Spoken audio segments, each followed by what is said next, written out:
Pour le grand public, il y a un grand trou dans votre carrière, pas de disque pendant des années. Nous, ça nous a manqué, nous, les petits fans de l'époque. Entre cette période donc des tubes écrits par Gainsbourg et puis votre retour fin des années 70, il s'est passé beaucoup de choses que vous allez peut-être nous raconter par le menu. Bah, écoute Daniel, voilà ce qui s'est passé, c'est que en fait, moi, les années 68, mai 68, pour moi, ça a été une cassure dans ma vie, comme beaucoup de gens. J'ai complètement été... j'étais pas politisée, moi, parce que j'y comprenais rien à la politique. Mais j'étais, comme tout le monde, une espèce de ras-le-bol, de besoin de casser tout, de recommencer, de repartir à zéro, d'essayer de reconstruire, je croyais, comme plein de gens, qu'on pouvait changer le monde, que l'amour pouvait changer le monde. Et donc après, le 11 mai 68, je me suis retrouvée boulevard Saint-Michel, à remonter le boulevard Saint-Michel avec des copains. Il y avait Clémentique, Alphon, il y avait Godard qui était avec nous, il y avait je sais plus qui, des tas de gens, des tas d'amis. Et puis d'un seul coup, on s'est retrouvés en train de passer des pavés. Voilà. Et puis après, on s'est retrouvés en train de cavaler dans tous les sens parce qu'il y avait des CRS, il y avait des cars de CRS qui nous fonçaient dessus. J'ai eu la peur de ma vie. Enfin bon, ça a été une nuit absolument incroyable. Où moi, de toute façon, je suis restée dans un appartement de la rue Royer-Collard. En plus, où il s'est passé le pire. Enfin, les plus gros, les plus chauds combats se sont passés là. Et j'étais chez un ami qui habitait au 2e étage. Et il y avait toute la nuit, ils avaient mis de l'eau dans la baignoire. Et toute la nuit, les gens montaient et descendaient. Ils venaient se mettre la tête dans la baignoire pour s'enlever les gaz lacrymaux. Ils se mettaient des pochettes de disques, je me souviens, tu sais, les trucs en plastique sur la tête. Et ils redescendaient. Il y en avait qui remontaient, qui avaient la figure en sang. Il y avait 2 voitures l'une sur l'autre qui brûlaient juste devant les fenêtres, qui faisaient une chaleur dans l'appartement terrible. Enfin, il y avait des coups de feu. Moi, c'était on savait pas. Enfin, vraiment, c'était la guerre. Hein. Moi, j'étais effrayée quand même. Hein, je veux dire, parce que moi, j'ai jamais aimé la violence. Et je dois dire que j'étais effrayée. Mais bon, moi, j'ai pas passé ma nuit dans la rue. Hein, ça, je dois dire que très vite, je me suis réfugiée dans cet appart. Enfin bon, pour te dire que le lendemain, moi, je suis partie en Italie parce que le garçon avec qui je vivais on avait une relation tellement fatigante que... George Harrison a été énormément influencé par la musique venant de l'Inde. Vous, Valérie, vous avez voyagé beaucoup. D'ailleurs, vous le dites, vous le chantez, je suis allé au sud, au nord, à l'est, à l'ouest. Est-ce qu'à chaque voyage, vous aviez l'impression que la musique du pays que vous visitiez vous s'imprégnait en vous un petit peu? Est-ce que ça a modelé? Parce que entre votre premier et votre dernier disque, il n'y a pas de ressemblance. Alors, est-ce qu'il y a des petites touches comme ça? C'est sûr. De toute façon, moi, j'ai adoré la musique indienne. J'en écoute. Enfin, j'adore toujours ça. Je veux dire, c'est une musique que j'aime énormément. J'ai un grand souvenir des chants papous. D'ailleurs, je m'en suis servi dans le 2e album que j'ai fait chez Virgin. L'introduction et la fin d'un morceau qui s'appelle Vengeance, c'est des chants papous. Donc il y a ces petites oui, non, mais moi gouttes de civilisation vraiment éloignées les unes des autres. Mais moi j'adore toutes les musiques. Je vais te dire, en ce moment, je suis un peu déroutée par ce qui se passe au niveau de la musique. Je peux pas dire que j'adore le rap, ça me fatigue très très vite. La techno aussi. Dans le rock, je trouve pas qu'il y ait grand chose qui se passe. Donc moi j'écoute Césaria Évora, j'écoute la musique indienne, j'écoute la musique africaine, j'écoute la musique du monde, quoi. La musique celtique. En fait, c'est ces musiques-là qui me font vibrer. Parce que la musique actuelle me fait pas vibrer vraiment. Le reggae, je trouve qu'il se passe plus grand-chose dans le reggae.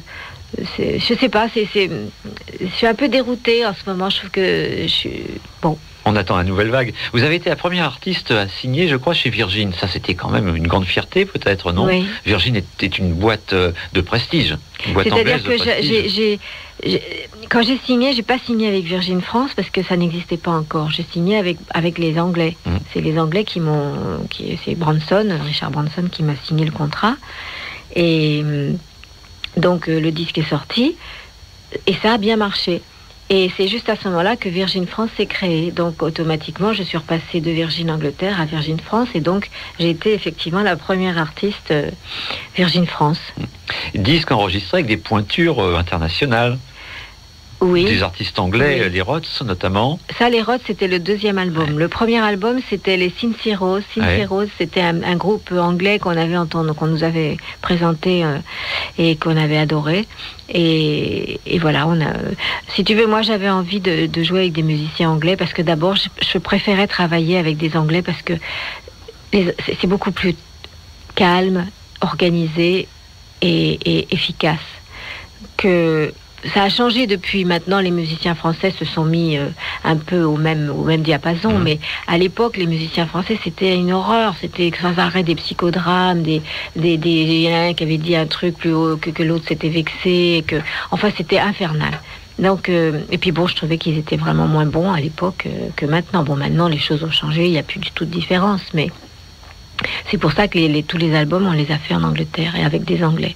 C'est peut-être le summum de votre carrière d'être arrivé comme ça à jouer une musique que vous vouliez jouer depuis longtemps avec des musiciens que vous aviez plus ou moins choisis vous-même? Oui, c'était bien, mais on l'a payé très cher d'un autre côté aussi. D'un côté, on était très très gratifiés par ça. On était dans les meilleures conditions. Mais bon, le show business, c'est vraiment un milieu qui est trop lourd, quoi. Ouais. Qui est trop lourd et on l'a payé très cher, quoi. Mais cela dit, il reste vraiment des rondelles de vinyle qui sont aujourd'hui sur compact, qui sont fabuleuses. C'est du yéyé, oui. C'est ce qu'on disait d'ailleurs, les yéyés pour les copains. C'était pas du rock'n'roll. Pour moi, le rock'n'roll, c'était Eddie Cochrane, c'était Elvis Presley, Chuck Berry, tout ça. Tous ces gens que j'écoutais quand j'étais au lycée ou qu'on allait en surprise party et que j'étais avec les copains, les copines, on écoutait ça. Hein. J'avais 15 ans. Mais quand quelques années après, j'ai dit j'aimerais bien chanter, je pensais pas faire du rock parce que pour moi le rock c'était en anglais. Ça pouvait pas chanter en français dans ma tête. C'était... Et ça restait assez marginal en France. C'était très marginal. Donc, si tu veux, après, moi, j'y voulais chanter. Donc, j'ai suivi les conseils de De Jacques. Et De Jacques m'a dit, tu vas chanter avec Los Incas. Il m'a fait écouter des bandes de Los Incas. Moi, je trouvais ça génial. Ça m'amusait bien. En plus, eux étaient super sympas. Et à leur tête, il y avait un musicien qui s'appelle Jorge Milchberg, qui est un très très bon musicien, très fin musicien, qui a une culture musicale énorme, aussi bien classique que jazz, et qui était un homme absolument adorable, et qui était un peu le cerveau de Los Incas, et qui est un très fin musicien. Puis bon, alors on a travaillé ensemble, et ça s'est passé très bien. Mais tu sais qu'il y a beaucoup de gens qui sont dans le même cas, qui n'osaient pas faire du rock'n'roll, et grâce à la pop musique, aux Beatles, tout ça, les gens sont un petit peu décoincés. Voilà, une musique qui devenait populaire, qu'on a pu commencer à jouer. Les Beatles notamment, Help, ont ouvert la voie à de nombreux groupes.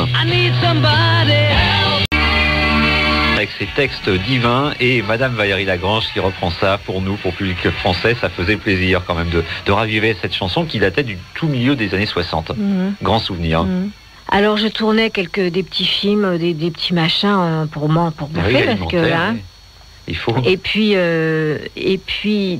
donc à un moment on m'a proposé de partir avec Barbet Schroeder pour tourner La Vallée en Nouvelle-Guinée. Donc je suis partie avec eux, avec Jean-Pierre Calfon, avec Bulle Augier. Et bon, on est donc parti en Nouvelle-Guinée où on a passé 4 mois dans les tribus papous.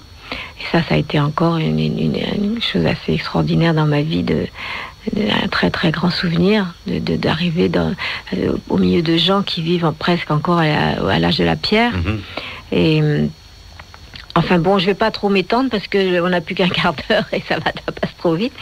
Et voilà. Et après ça, moi, je venais de découvrir aussi le bouddhisme, qui répondait, qui m'avait fait beaucoup de bien, parce qu'en fait, moi, j'étais quand même quelqu'un d'assez angoissé, très angoissé même. Et disons que le bouddhisme m'apaisait, me répondait à des questions que j'avais même pas réussi à formuler moi-même, mais que je découvre. Enfin, c'était quelque chose, c'était une thérapie pour moi, le bouddhisme. Et donc, après la Nouvelle-Guinée, au lieu de rentrer directement en France, je suis restée en Inde pendant 1 an. J'étais avec mon fils qui avait 11 ans ou 10 ans. Et je suis restée en Inde. Donc, et après l'Inde, je suis revenue en France. En Inde, j'avais rencontré des amis, des Français qui étaient, qui faisaient la route aussi, comme moi. Et là, on est resté 2 mois à Paris. Après avoir passé 4 mois en Nouvelle-Guinée et 1 mois en Inde, et 1 an en Inde, quand je suis rentrée en France, je me suis dit, mais ils sont tous, enfin, c'est un asile de fous ici. Ils sont vraiment, enfin, de voir, tout était d'un seul coup réel sous mes yeux. Les publicités, la publicité pour la nourriture, en fait. Tout ce qui avait été oublié pendant 1 an et demi. Oui, c'était. Et moi, j'avais plus envie de refonctionner comme ça. Donc, on a entendu parler d'une communauté. C'était un peu l'époque des communautés. Un peu beaucoup.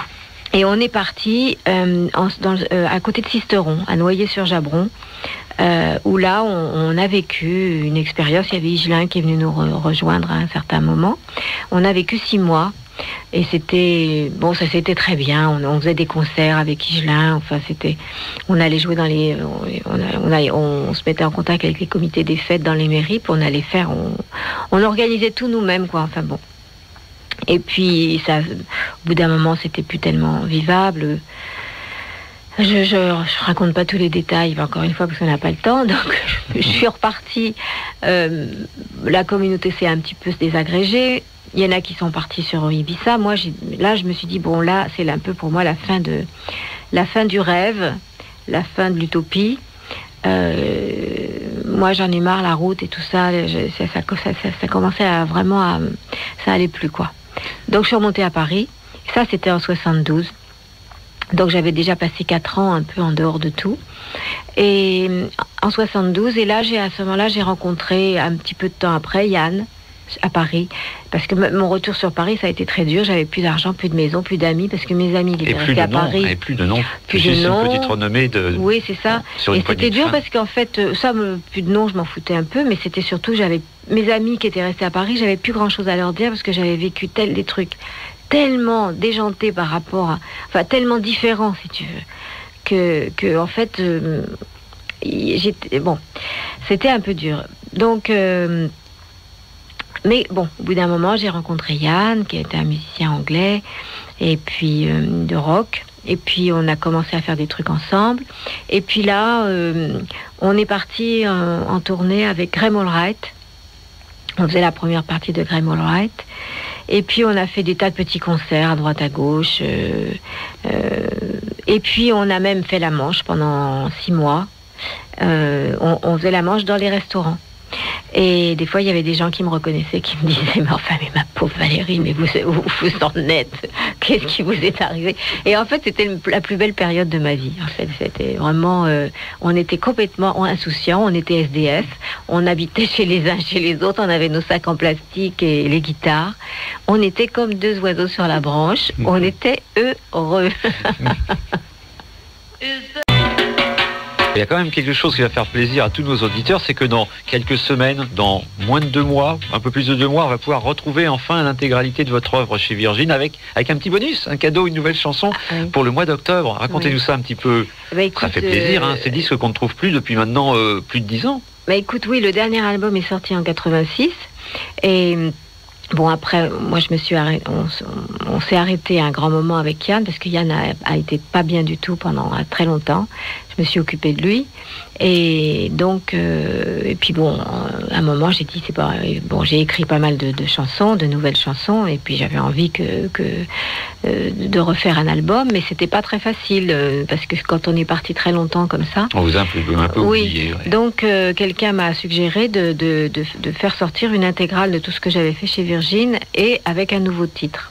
Déjà pour refaire... Et en fait, c'est très bien, parce que si tu veux, ça me permet de me remettre dedans, mais d'une façon légère, parce que de toute façon, psychologiquement, je me sentais pas assez costaud il y a quelques mois pour entrer en studio pour un album entier, parce que c'est énormément de travail, c'est très fatigant, et je me sentais pas du tout prête, si tu veux. Donc on a juste enregistré un titre que j'aime énormément, qu'on a vraiment bien fait, que moi j'y crois beaucoup, et donc ça va sortir en début octobre. C'est-à-dire que le nouveau single va être mis en radio fin août.